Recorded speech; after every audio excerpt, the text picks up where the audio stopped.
오늘은 하나님의 말씀이 살아 계시다. 우리 안에서 살아서 역사하신다. 그런 좀 내용들을 나누길 원해요. 오늘 본문 데살로니가전서 2장 13절에 보니까 이러므로 우리가 하나님께 끊임없이 감사함은 너희가 우리에게 들은 바 하나님의 말씀을 받을 때에, 하나님의 말씀을 받아들인다, 영접한다, 그런 뜻입니다. 사람의 말로 받지 않고 하나님의 말씀으로 받음이니, 하나님의 말씀으로 받음이니 진실로 그러하도다. 이 말씀이 또한 너희 믿는 자 가운데서 역사하느니라. 하나님의 말씀이 믿음으로, 아멘으로 겸손하게 마음에 받아들여지게 되면 말씀이 어떻게 돼요? 나와 함께, 내 믿음과 함께 연합하여 그 말씀이 내 안에서 일하신다, 역사하신다. 그래서 거기서 자기 변화가 있게 되고 우리의 삶 속에서 말씀을 믿는 역사가 나타나게 되는 것입니다. 이 하나님의 말씀은 살아있습니다. 그렇죠? 하나님의 말씀이 살아있다는 가장 확실한 증거 중에 하나가 말씀을 듣고 믿는 자의 삶 속에 변화를 일으키기 때문에 그래요. 변화력, transforming power라고 해요. transforming power, 변화력을 준다. 하나님의 말씀이 나를 변화시키니까 이 말씀이 살아계시구나. 그래서 처음에는 내가 말씀을 받아들이고 말씀을 소유한 줄 알았는데 나중에 보니까 그 말씀이 나를 다스리시고 지배하면서 나의 삶을 이끄니까 말씀이 그죠? 살아서 나를 이끄는구나. 그러면서 그 말씀은 바로 하나님의 말씀이고 그 말씀은 바로 하나님이시구나 하는 걸 알게 되는 거죠. 지난주에는 하나님의 말씀을 받는 마음 자세를 좀 말씀드리지 않았습니까? 사랑하는 마음, 믿는 마음, 사모하는 마음, 겸손한 마음, 지켜 행하려는 마음으로 말씀을 대하라 그 말씀드렸는데 그 중에서 뭐예요? 하나님의 말씀을 믿는 마음, 그리고 반드시 그 말씀대로 지켜 행하려는 마음으로 말씀을 대해야 한다. 믿는 마음으로 말씀을 대할 때 그 말씀이 우리 안에 들어와서 어떻게 돼? 우리를 변화시키는 것입니다. 변화시키는. 이 놀라운 변화를 경험하게 될 때 우리는 하나님의 말씀은 살아 계시구나 하는 것을 경험하게 되는 것이죠.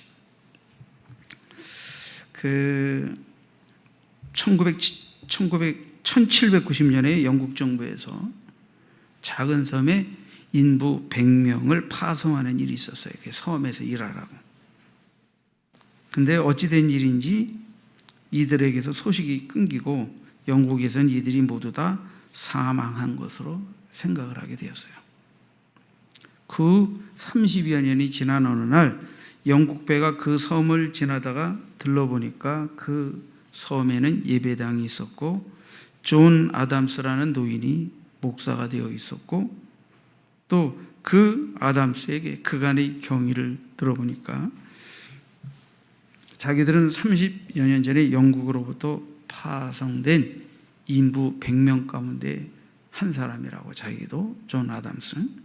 근데 그때 자기들이 선장을 죽이고 폭동을 일으키고 그리고 그 섬에서 내키는 대로 마음대로 살았다는 거예요. 술을 마시고 놀고 싸우고 죽이고 이런 생활의 반복을 이루었는데 그 사이에 그 섬의 원주민 여자들과의 사이에서 혼혈아들이 많이 탄생하게 됩니다. 어느 날 술 마시고 싸우고 음란하고 살인하던 그런 무리들 가운데 한 사람이었던 이 존 아담스가 그곳에 있는 혼혈아들을 바라보면서 이런 생각을 하게 됩니다. 이 아이들도 자라면 역시 우리처럼 살다 죽게 되는 게 아닌가. 그래서는 안 되지 않는가. 이런 생각이 들면서 갑자기 그는 자기가 이 섬에 오기 전에 자기의 가정의 모습이 떠오르고 또 자기가 떠나올 때 어머니께서 주신 성경책이 생각이 났어요. 그래서 옛날 가방을 뒤져보니 성경책이 그대로 있었어요. 그는 성경책을 펼쳤습니다. 읽기 시작합니다. 아담스의 눈에서 눈물이 흐르기 시작했고 그 눈물은 마를 줄 몰랐고 아담스는 거기서 하나님을 떠나 음란하고 죄를 짓고 살인하고 온갖 부패한 죄의 본능에 빠져 살았던 죄를 회개하고 그는 하나님 앞에 새 사람이 되었습니다. 그리고 그는 다른 사람에게도 회개를 권했습니다. 아이들에게 성경을 가르치고 글을 가르쳤습니다. 이 섬에 질서가 잡히기 시작했고 예배당이 서고 학교가 서게 되었습니다. 하나님의 말씀에는 이렇게 역사하는 힘이 있습니다. 성경을 사람의 말이 아닌 하나님의 말씀으로 받을 때 그 말씀을 믿는 자 속에서 말씀이 역사한다. 하나님의 말씀이 살아서 역사한다는 걸 보여주는 중요한 두 구절을 여러분들에게 좀 더 해설해 드리길 바랍니다. 히브리서 4장 12절 말씀을 보니까 하나님의 말씀은 살았고, 그죠? 살아있고 활력이 있어 좌우의 날선 어떤 검보다도 예리하여. 자, 이 하나님의 말씀이 살아있고 활력이 있다. 개혁성에서 운동력이 있다. 이렇게 번역했는데 하나님의 말씀이 살아있다는 것은 어떤, 그죠? 인격체와 어떤 인격체와 이 결합하여서, 그죠? 그 인격체가 살아있듯이 그 인격체의 마음과 생각 속에 이 말씀이 들어가면 함께 살아 역사하신다는 거예요. 그래서 그 안에 말씀 자체가 갖고 계신 생명력을 그 인격에 덧붙여서, 그죠? 그 인격이 말씀이 주는 생명과 결합이 되면서 어떻게 돼요? 죽었던 영이 살아나고 생명 역사가 그 인격 안에 이루어지게 나타나게 된다. 활력이 있다는 것은 말씀 자체의 이 살아있음뿐 아니라 말씀의 그 능력이 발휘되고 움직이는 어떤 힘이 나타나기 시작한다는 거예요. 그래서 말씀은 말씀을 믿음으로 받아들이고 영접한 자의 영혼 속에 소유되죠. 그런데 그 말씀은 말씀 자체의 생명력과 활력으로 어떻게 됩니까? 그 속에 들어가서 말씀과 거역되는 것들을 어떻게 돼요? 혁파하고 깨부수고 말씀에 순종하는 것들을 어떻게 일으켜서 말씀을 따라 혁신된 삶, 변화된 삶을 살게 하는 어떤 이 힘과 능력을 발휘한다는 게 이 말씀이. 여러분, 하나님의 말씀은 우리 마음을 깨우쳐 줍니다. 하나님의 말씀은 우리의 심령에 활력을 불어넣어 줍니다. 하나님의 말씀은 성령과 함께 역사하시면서 우리 안에서 죄를 깨닫고 회개하고 변화와 새 삶을 살도록 역사하십니다. 그러니까 하나님의 말씀이 살아있고 활력이 있다, 활동력이 있다, 운동력이 있다 하는 거예요. 특별히 이제 히브리서는 이 4장 12절은 좌우의 날선 어떤 것보다도 예리한데, 이게 이제 검의, 좌우의 날선 검에 비유하고 있죠. 이것은 하나님의 말씀의 날카롭고 예리함을 통해서 하나님의 말씀의 어떤 이 절대적인 힘을 이제 은유적으로 표현하려고 하는 것입니다. 예리한 이 검에 비유된 하나님의 말씀은 인간의 마음 안에 들어와 우리 안에 있는 온갖 죄악을 예리하게 드러내고 도려내는 수술검과 같은 그런 역할을 하게 되는 거예요. 그러니까 하나님의 좌우의 날선 것 같은 말씀이 우리 심령 안에 들어오기 시작하면서 어떻게 돼? 우리 안에 있어서는 안 될 것들이 보여지고 드러나게 되죠. 그래서 그 말씀이 그런 것들을 다 도려내면서 통회하고 회개하고 그 더러운 것들을 토해내고 말이에요. 그것이 마치 골문 것을 짜내고 말이에요. 잘못된 것을 도려내는 그런 역사가 이 말씀으로 말미암아 일어나게 된다. 또는 행위화되지는 않았지만 우리 마음속에 악한 생각과 그릇된 마음의 동기들도 드러나서 그것들이 다 백일하에 드러나서 어떻게 돼? 다 토해내지게 된다. 또 회개치 않는 악한 자들이 교회를 핍박하고 하나님을 대적하게 될 때 하나님이 그 심판하는 능력이 큰도 된다. 혼과 영과 관절과 골수를 찔러 쪼개기까지 한다 그랬어요. 이것은 어떤 인간의 어떤 구조를 설명한다기보다 인간의 정신의 전체적인 본성을 수사학적으로 표현하는 표현인데, 관절과 골수라고 하는 것은 우리의 육체의 근본 부분이고 분해하기 어려운 내적 부분을 뜻하는데, 사실은 혼과 영과 관절과 골수를 쪼갠다고 하는 말은 우리 마음의 가장 은밀하고 비밀스러운 부분까지도 다 드러낸다, 그런 걸 의미하는 것입니다.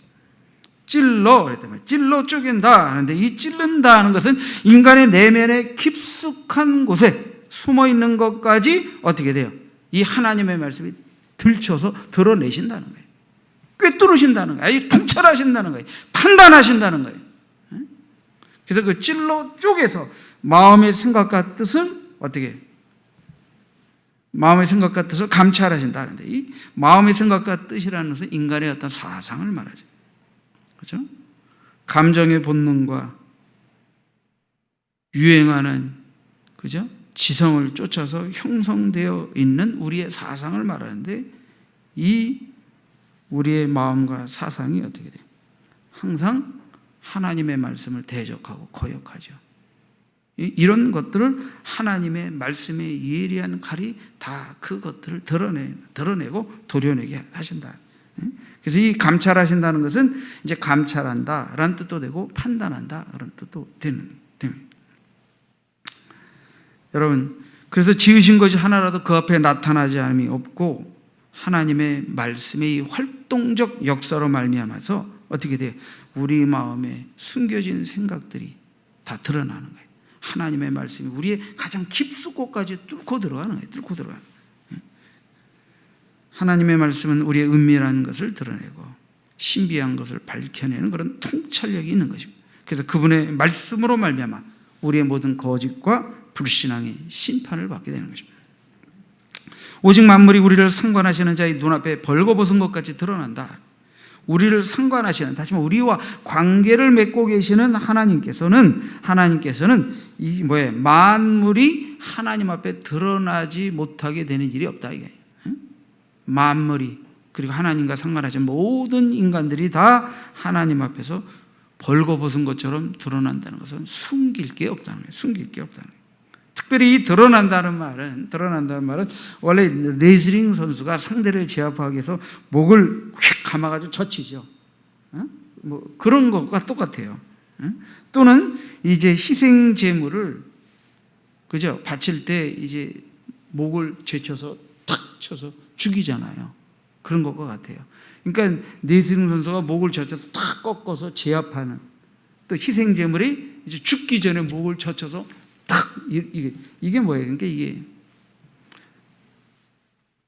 다스림이죠. 지배권이죠.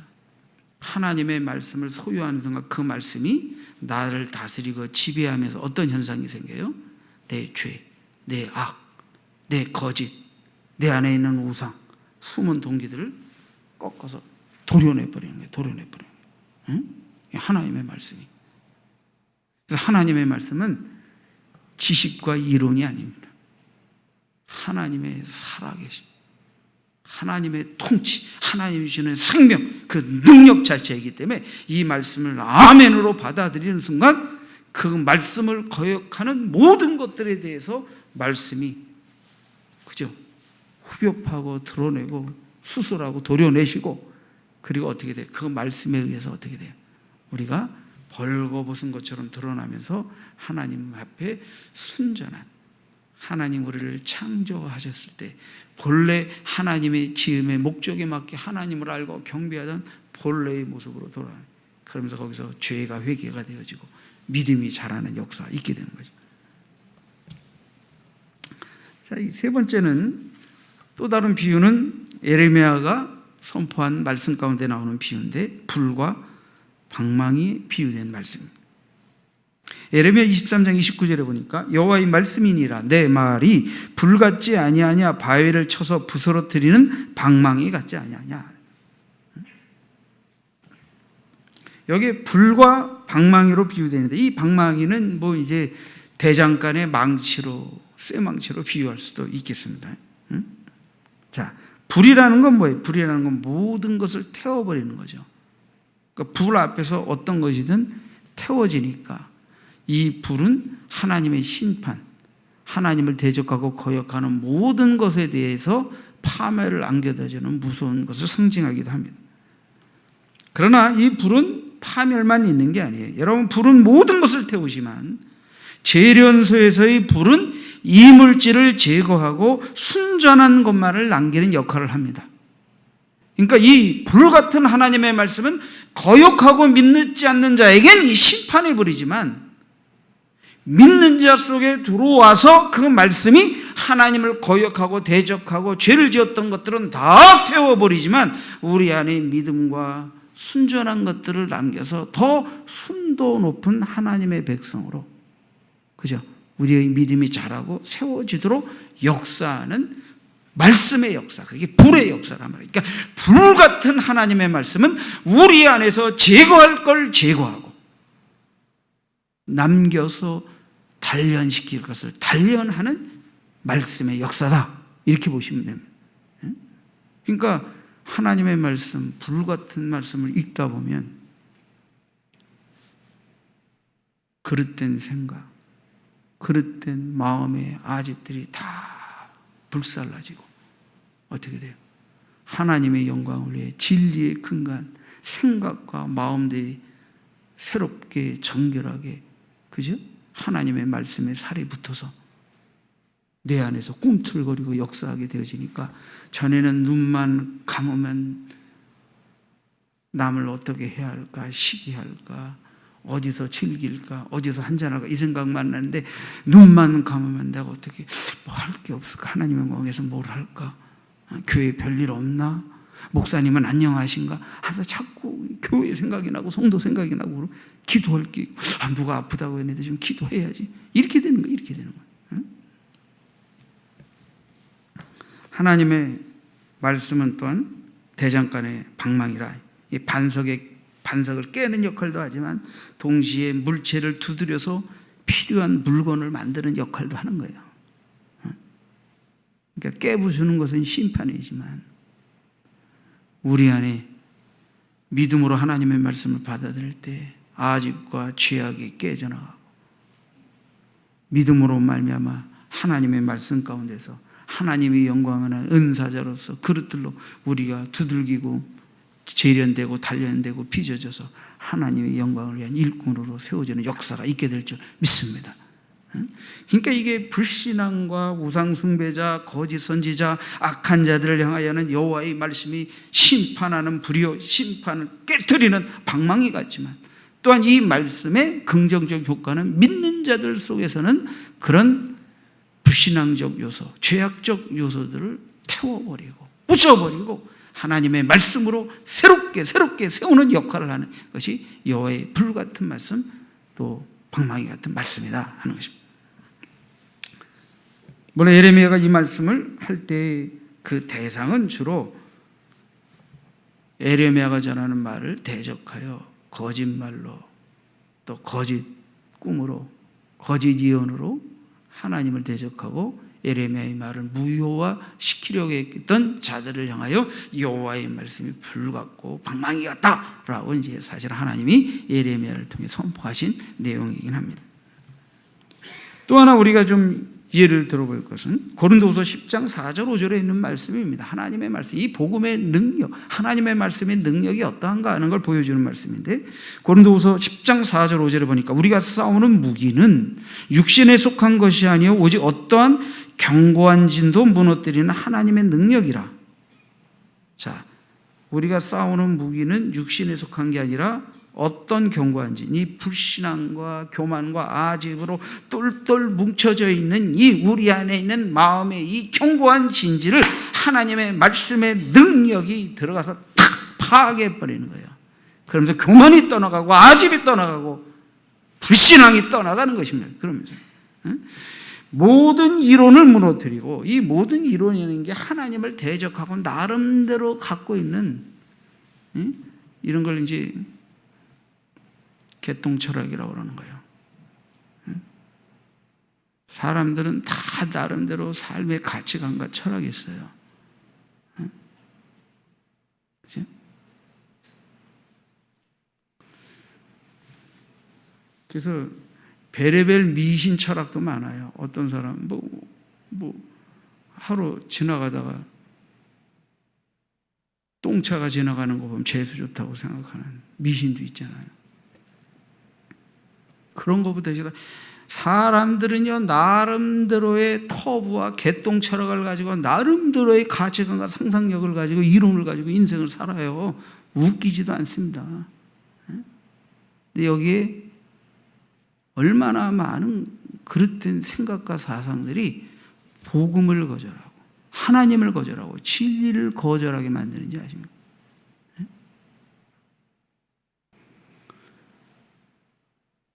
사회생활하면서 한 잔씩들 하잖아요.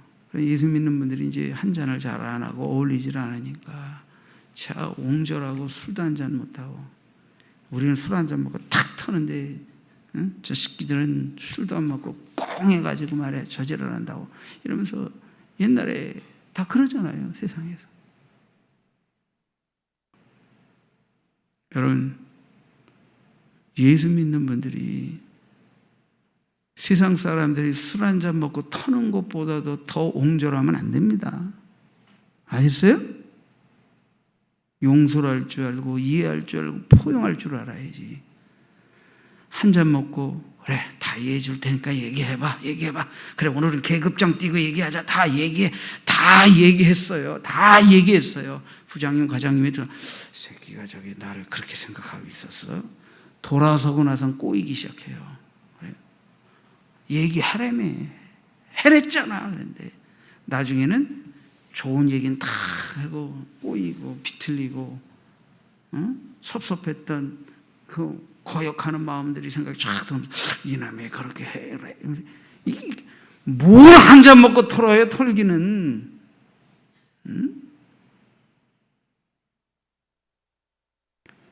제가요, 술 한 잔 먹고 예수 믿는 사람마다 진짜 더 화통하면 성령의 세술로 우리가 변화되는 것보다 한 잔 술이 더 인간을 변화시킬 수 있다면 저 대회 마치고 식사 시간에 여러분에게 다 한 잔씩 제가 돌리겠습니다. 진짜 그렇게만 된다면. 나도 세주 한 잔 하지 뭐 가지고. 아니에요. 그건 세상이 가르친 거짓말이에요. 개똥철학이에요, 그거. 성경이 술 취하지 말라 이는 방탕한 것이니 성령이 충만을 받으라고 말한 이 영문면의 진리의 말씀은 술이 인간을 어떻게 파괴하고 망치는가를, 진리가 그 거짓말을, 술로 말미암은 술철학의 거짓말을 장난하게 드러내고 고발하는 거예요. 성령의 세술이 우리에게 들어오면 사람이 정신이 똑바로 새로워져요. 갱신돼요. 그래서 예수 믿고 말씀에 들어가고 세술에 취하면 술에 쩔어 살던 인상이 바뀌어서 성령의 세술에 취한 인격적이고 충후하고 너그러운 인상으로 바뀌어져요. 나 이게 인상을 좀 펴야 되는데 제가 이게 눈에 초점이 안 맞다 보니까 이래가지고 집사람이 항상 걱정을 해요. 목사님 인상이 이제 뭐 목사님도 나이가 60이 돼가지고 인제서 인상 바꾼다고 안 돼요. 이게 목사님보다 더 예수 잘 믿으셔서 더 후한 그리스도의 형상을 그죠?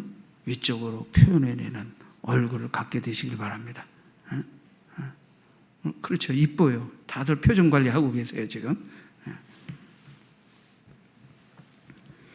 여러분, 이 경고한지는 복음을 대적하는 마음, 교만한 마음, 굳어진 마음을 말합니다. 모든 이론이라는 것은 무엇입니까? 자기의 육신의 소욕을 따라서 추론하고 지식을 근거로 섭취한 그런 생각들을 의미하는데, 이것들이 복음을 대적하는 완강한 변론의 특징을 지니게 됩니다. 바울은 이러한 하나님을 대적하는 높아진 것, 이런 것들을 강력하게 하나님의 말씀의 능력이 이것을 격파한다라고 표현하고 있는 것입니다. 하나님의 말씀은 능력이 있습니다. 그 하나님의 말씀을 의지하는 자에게 그 자신을 변화시킬 뿐 아니라 그 말씀을 믿음으로 선포하는 자와 함께 능력으로 역사하는 게 이 말씀의 능력입니다. 하나님 말씀의 능력입니다. 그래서 하나님의 말씀을 겸손하게 아멘으로 받아들면 그 말씀이 내 안에 들어와 나를 변화시키지만, 내가 그 말씀을 믿고 담대하게 외치면 그 말씀과 함께 성령이 역사하셔서 듣는 자들이 사람의 마음과 생각을 혁파하고 바꿔놓을 줄 믿습니다. 그러면서 거기서 말씀의 역사가 나타나게 되는 거예요. 그래서 말씀의 역사는 우리 안의 변화, 우리 삶 가운데 그 말씀을 믿은 대로의 열매들로 증거가 따르게 되는 것을 믿습니다. 모든 이론을 파한다 그랬어요. 그렇죠? 복음은 하나님을 인정하지 않고 하나님의 말씀을 거역하고 높아지고 세상의 온갖 부정하고 더러운 사상에 오염되어 쩔어 살던 인간의 그 마음을 깨버리고 그 모든 이론을 파해버리고 어떻게 돼요? 다시금 하나님이 창조하셨을 때의 본래의 모습으로 돌아와 하나님이 나의 아버지고 나의 주라는 걸 깨달는 순간 어떻게 돼요? 이 모든 교만과 아집 속에서 세상에서 나름대로의 인생 철학으로 갖고 있던 이 개똥 철학으로 와르르 무너지고 격파되면서 하나님 앞에서 더 이상 부인할 수 없는 하나님 앞에 주여 나는 죄인입니다. 엎드리고 회개하고 하나님을 모셔드리고 하나님을 경외하는 믿음으로 이 변화되는 역사를 이루는 이 하나님의 말씀의 역사인 것입니다. 모든 생각을 사로잡고 그리스도에게 복종케 한다 그랬어요. 자, 오늘 저는 설교 다 했습니다. 여러분들에게 금요일 저녁에 본 동영상 가운데서 9분만 볼 거예요. 9분.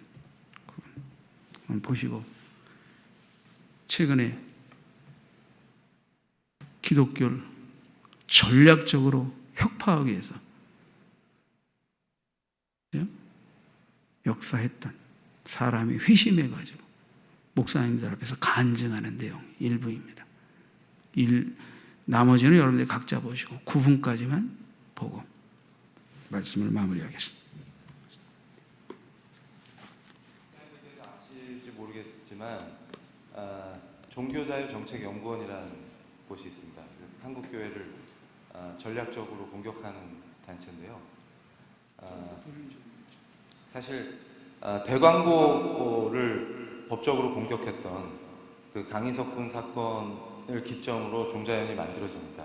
근데 그때 종자연을 만들도록 기획하고 설계했던 사람이 저고요. 그래서 대광고등학교 소송의 사실상 전략가가 저였습니다. 그래서 우리 김순규 장로님께서 섬기고 계시는 로고스하고 이 결전을 했는데 결국은 우리가 이겼습니다. 그래서 우리라고 하면 그때의 우리죠. 지금은 아니고 그걸 기점으로 우리 목사님들 아시겠지만 예전에 고속도로를 이렇게 가다 보면은 지저스 러브즈 유 간판이 있었어요. 근데 그게 위헌이라고 공격해서 철거시켰던 전략가도 저였고요. 그 다음에 아마 기억하시겠지만 2008년 11월에 이 종교 편향 문제가 이슈화되면서 국가공무원법 개정안, 그게 당시에는 종교 편향 방지법이라는 이름으로 불렸었는데 그 국가공무원법 개정안이 통과되기 직전까지 갔었습니다. 근데 그 법을 기획했던 사람도 접니다. 그래서 그 법이 얼마나 위험한 법이었냐면 그게 통과되면 공적 영역, 그러니까 국공립학교 교사라든지 공직자라든지 이런 공적 영역에 있는 분들이 적극적으로 선교하다가는 형사처벌까지 받을 수 있는 그런 아주 무시무시한 법이었는데요. 그래서 아마 그 당시에 우리 교회에서 많은 기도들을 하셨을 걸로 제가 알고 있습니다.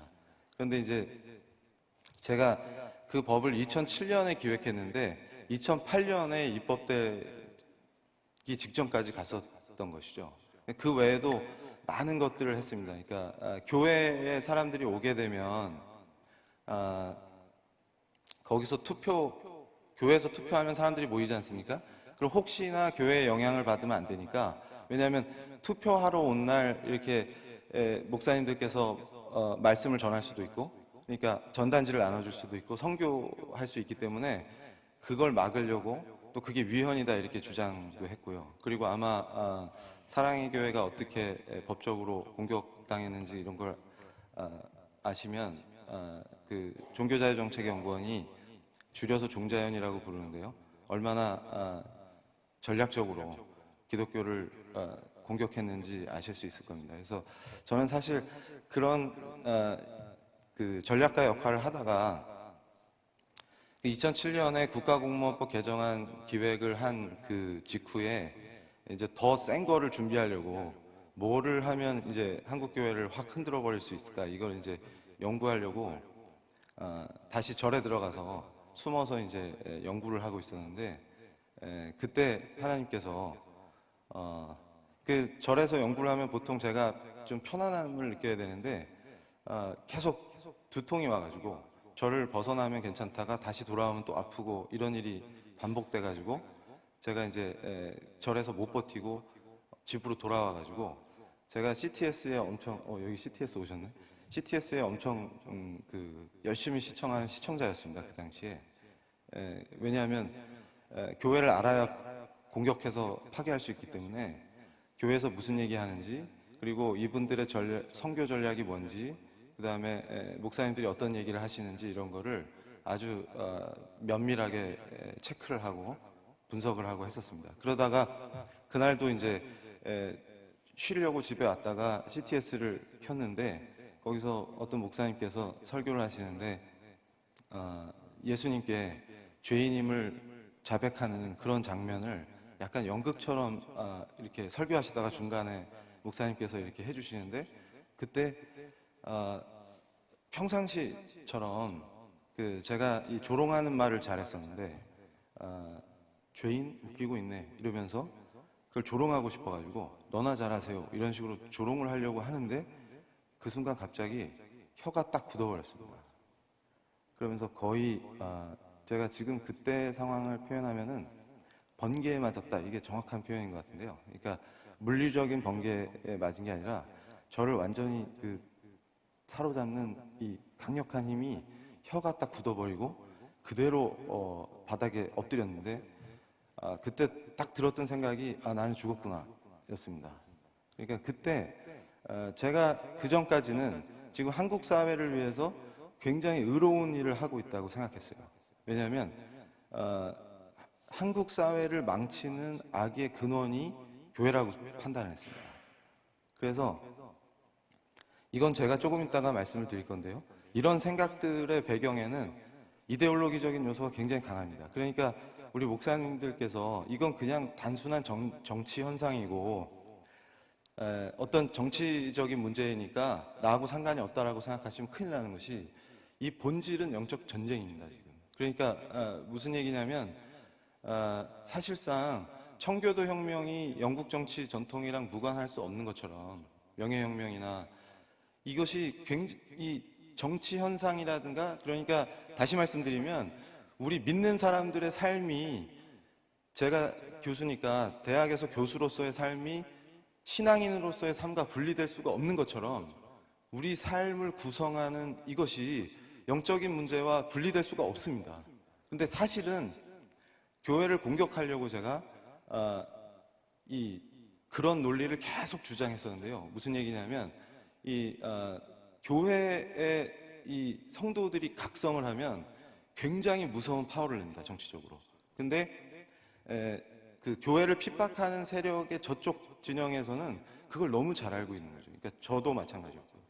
근데 그걸 왜 그렇게 하냐? 그러면 이건 한 가지밖에 없습니다. 그러니까 내가 죄인이구나를 깨닫는 순간에 이건 저는 그 이전까지는 제가 굉장히 의로운 사람인 줄 알았거든요. 그러니까 아마도 제가 오늘 여기서 소개해주는 정치 세력들도 자기들이 굉장히 의로운 자라고 판단을 하고 있을 겁니다. 그러니까 그 의를 실현하기 위해서 그들도 나름 열심히 하는데요.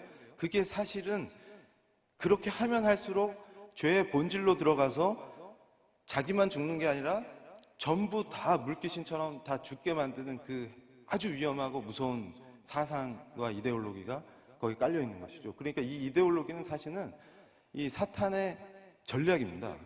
사람을 파괴하는, 그리고 사회를 파괴하고. 그러니까 이게 무슨 말이냐면 제가 그때 내가 완전히 전적으로 부패한 인간이구나 이거를 알려주셨는데 이대로 죽어도 항변할 수 없는, 그러니까 나는 내가 옳고 내가 굉장히 의로운 자라고 생각했는데 주님을 만나니까 내가 전적으로 부패한 자라서 이대로 죽어도 주님께 찍소리도 할 수 없는 그런 죄인이구나 하는 걸 그냥 알아버렸는데요. 근데 그러면 거기서 죽어야 마땅한데 죽이지 않으시고 이분이 나를 구원하신 바로 그 창조주시구나, 이거를 제가 고백하게 됐습니다. 그래서 그 뒤로는요, 제 삶이 180도 바뀌게 됐는데요. 주님을 만나고 제일 감격스러웠던 거는 세상이 너무 아름답게 보이는 겁니다. 그 전에는 싸워야 될 거, 투쟁해야 될 거, 비판해야 될 것만 보였는데 이제는 가로수에 나뭇잎이 아름답고, 그러니까 이 인간의 죄의 본질이 예수님을 안 믿고 그분을 대적하고 그게 바로 죄의 본질입니다.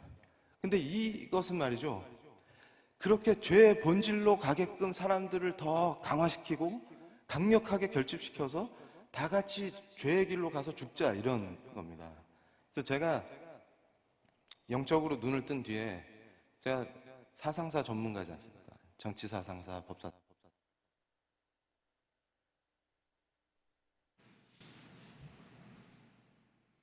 더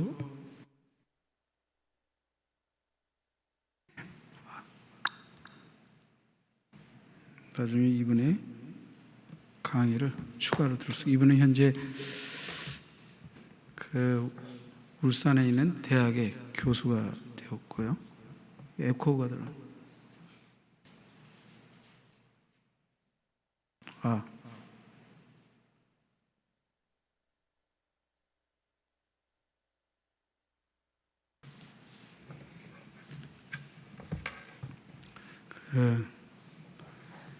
이분은 원래 군대에서, 저도 군목을 했지만 이분도 법승을, 그죠? 법사를 했던 분이에요. 그리고 종교사의 정책연구원이라고 해서 그쪽에서 기독교를 쳐부수고 무너뜨리는 실제적 역할을 했던 이분이 바울이 주를 만난 것처럼 적을 연구해서 적을 더 치명적으로 치려고 CTS를 경청하다가 거기서 혀가 하나님을, 복음을, 진리를 조롱하고 비아냥거리는 혀를 놀리려고 하다가 혀가 굳으면서 꼬꾸라져 가지고 거기서 자기의 죄와 악과 원죄와 하나님의 살아계시다는 걸 체험하고 이 사람이 기독교로 개종하여 전향하여서 이제는 반대로 그 적들이 어떻게 기독교를 공격하고 있는가를 목사님들에게 일깨우고 한국교회가 깨어 있어야 한다 하면서, 그 중에 요즘 이슈가 되고 있는 동성애, 성차별금지법. 여러분, 이게 성차별금지법은 겉으로 보면 굉장히 좋은 법인 것처럼 위장이 되어 있습니다. 그게 뭐냐면 동성애자나 소수 성애자들도 사랑해야 된다, 돌봐야 된다, 존중해야 된다, 인격적으로 대해야 된다. 이거를 기독교인들이 반대하는 사람이 어디 있습니까? 그들이 죄는 믿고 잘못된 것은 고쳐줘야 되지만 그들을 인간으로서 사랑하고 섬겨야 된다는 건 맞는 얘기죠. 이런 건 줄 알고 전부 다들 이 성차별법을 해야 된다 이렇게 생각하는 거예요. 근데 지금 유럽과 미국의 일부와 상당히 많은 부분을 삼킨 이 성차별금지법은 지금 유엔 정책이기도 하죠. 근데 그 뿌리로 들어가면 그것이 뭐냐? 인간이 태어날 때 남자와 여자로 태어난다고 하는 하나님의 이 창조론에 입각한 성구별조차도 받아들이지 않고, 인간은 교육되어진 것에 의해서 성이 구분되어진 것이기 때문에 이제 자기가 스스로 성을 선택할 수 있다고 생각이 돼요. 그래서 이게 젠더라고 하는데, 트랜스젠더라는 건 뭐예요? 난 여자인데 남자로 태어났다. 그래서 여자가 되겠다. 또는 나는 남자인데 여자로 태어났다. 난 남자가 되고 싶다. 이래가지고 성을 바꿔버려요. 이런 트랜스젠더 현상, 젠더의 어떤 그 창조론을 이제 하게 되죠. 이 뿌리 속의 사상에 바로 그게 들어가 있음으로 인해서 어떻게 됩니까? 결혼이라는 정의가 남자와 여자의 결혼이 아니라 남자와 남자, 여자와 여자, 남자 또 결혼을 한 남자 한 여자의 결혼이 아니라 한 남자와 여러 여자, 한 여자와 여러 남자의 결혼도 결혼이다. 이렇게 됨으로 인해서 하나님이 성경에서 말하고 있는 한 남자와 한 여자가 가정을 이루어서 미래의 세대를 기성한다는 이 창조론과 가정의 윤리와 도덕이 엉망진창이 되어버리죠. 이걸 갖다가 해방이라는 이념하에 막 이제 하게 됩니다. 이 이념적 뿌리가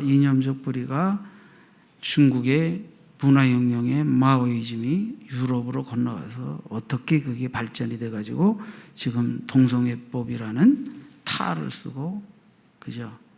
이 말 그대로 성해체죠, 성해체를 통해 가지고 이렇게 함으로 인해서 그 타겟트가 뭐냐면 이것을 가장 반대하는 타겟트가 기독교거든요.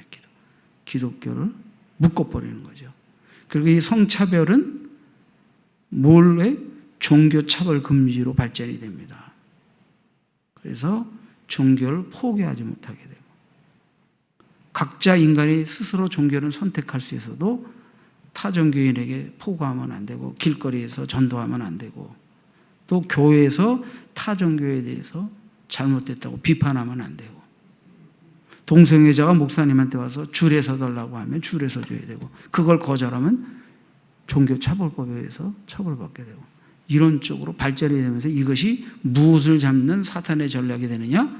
교회를 잡는, 진리를 묶어버리는 전략으로 발전된다. 그래서 지금 유럽에 있는 크리스찬들이 한국에 와서 한국은 속고 당하면 안 된다.